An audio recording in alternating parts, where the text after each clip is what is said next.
So entering 2025 happens to coincide with my first year of uploading on this channel.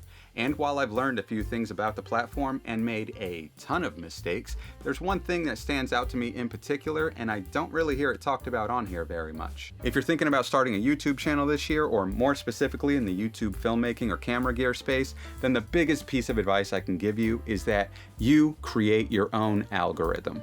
Now, on its face, that sounds incredibly obvious. However, it was not obvious to me. So I had no idea how the YouTube algorithm worked when I first started. So I figured I'd start out with gear-related content because it seemed like an easy way to get eyes on the channel. I mean, I know a ton about camera specs and where to find the value inherent with the cameras. Plus, it's a topic people are interested in, so I just figured, what could go wrong? Well, my first two videos were about choosing the right camera entering 2024, and for someone with absolutely no online presence, they did reasonably well view-wise. I then posted a few more gear-related videos, and they did pretty good as well. Gee, this YouTube thing is easy peasy, I naively thought to myself. Now, if I wanted to be a tech YouTuber, I'd actually say I was off to a pretty good start. The only problem was that I did not want to be a tech YouTuber, and when I started posting my more creative videos like music videos, lighting breakdowns, and behind the scenes videos, they bombed in comparison, and it was entirely my fault. So for those of you who don't know how the YouTube algorithm works, during the first few videos you make, the algorithm's really just trying to get a feel for who would theoretically be interested in your videos. And it determines the quality of your video based on the percentage of people who click on it, or your click-through rate, and how long they actually stayed watching your video, or your average view duration. Now, after you build up a bit of a viewer base, meaning returning viewers and subscribers, generally speaking, when you post something new, it's going to primarily recommend to them first before extending out to new potential viewers. But if your base audience doesn't watch or click off your videos early, then YouTube's very likely to kill it off pretty quickly, which is presumably what happened to those videos. I naively thought that the people subscribing to my early videos were subscribing to me as a personality or creator, as opposed to me as a dispenser of information. And to be honest, as much as it sucks for a lot of creators out there to hear, expecting a high percentage of people who like your content or personality to also be interested in your art is a bit unrealistic.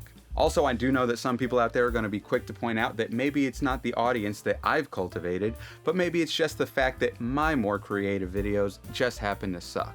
And while that may be true, this is also a trend that's pretty universal. Pretty much any channel that got the bulk of their subscriber base doing gear reviews or tutorials have a noticeable dip in views once they attempt to share their personal projects. Creators bring it up all the time, it's not just coming from me. Now, my initial gut reaction to this was, well, of course creative projects are going to underperform. We're on YouTube. It's a platform that actively encourages frequent uploads at the sacrifice of quality, and the viewers do not want to think or be challenged in any way. They want pleasant background noise and to hear their own opinions regurgitated back at them. Art is disposable, engagement is king, and we're destined to be drip-fed slop until we perish. And I say this from the bottom of my admittedly cynical heart. I don't think that's necessarily true. There are pockets here on YouTube where you can find channels and communities full of people into introspective and funny and weird works of art that get plenty of views. They just aren't primarily gear and tutorial based channels. Now, I'm not saying that it's not worth trying to blend the two and that there's absolutely no overlap, because of course there is. Plus, Danny Govert started that way, Pony Smasher started that way, and their creative videos happen to do really well. I'm just trying to emphasize that they are the exceptions, they are not the rule. And when you think about it, I mean, it makes sense. Someone who finds my opinion on gear interesting or insightful has absolutely no reason to be interested in the music I make, let alone any kind of obligation. I mean, hell, hardly any of my family or friends care about this channel, and I assume they like me, at least a little bit. If you think about most larger channels in the space, they may mix up their videos from time to time, but for the most part, you know what you're going to get when they upload a new video. It may be a new video, but it's still a similar experience. There's comfort in familiarity, and I feel like if you really want to grow your channel on here, the best thing you can do is niche down, find your comfort zone, and just build up from there. However, I can't do that.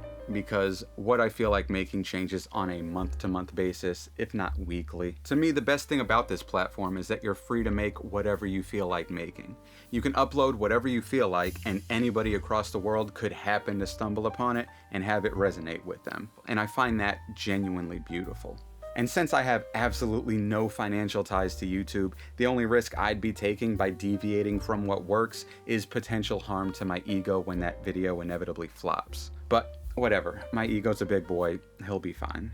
Coming to this realization initially made me want to start an entirely new channel for my more creative projects, but honestly, I can barely keep up with any kind of an upload schedule on this channel alone. So for the foreseeable future, I'll just continue to sprinkle little projects on here and let the chips fall where they may. I actually have a handful of video ideas that I'm excited to share with you guys this year.